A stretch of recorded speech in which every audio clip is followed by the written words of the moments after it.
আজি ষ্টেট কেবিনেটে health and family welfare department স্বাস্থ্য আৰু পৰিয়াল কল্যাণ বিভাগৰ অন্তৰ্গত থকা আশা কৰ্মী আৰু আশা ছুপাৰভাইজাৰৰ ফিক্স ৰিমিউনেৰেশ্যন বৃদ্ধি কৰিছে।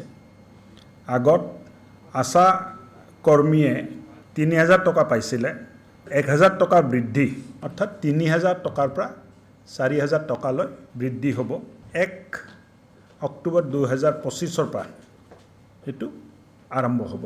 আশা ছুপাৰভাইজাৰৰো যিটো মাননি আছে তাত বৃদ্ধি কৰা হৈছে, অৰ্থাৎ ৯,০০০ পাই থকা আশা ছুপাৰভাইজাৰজনীয়ে ১০,২০০ টকা 1 অক্টোবৰ ২০২৫ পৰা ১ অক্টোবৰ ২০২৫ পৰা পোৱা আৰম্ভ। পলিউশ্যন কণ্ট্ৰল ব'ৰ্ড আছাম ব'ৰ্ডৰ নামটো পৰিৱৰ্তন কৰি নতুনকৈ নামটো পৰিৱৰ্তন কৰা হ'ল। এতিয়া নামটো হ'ব আছাম পলিউশ্যন কণ্ট্ৰল ব'ৰ্ড। আজি কেবিনেটে 146 চৰকাৰী সংস্থান, অফিচ, স্বাস্থ্যকেন্দ্ৰ, অংগনবাড়ী কেন্দ্ৰ আৰু বেলেগ ইনফ্ৰাষ্ট্ৰাকচাৰ প্ৰজেক্টৰ কাৰণে বসুন্ধৰাত লেণ্ড ছেটেলমেণ্ট কৰিলে, এলটমেণ্ট কৰিলে।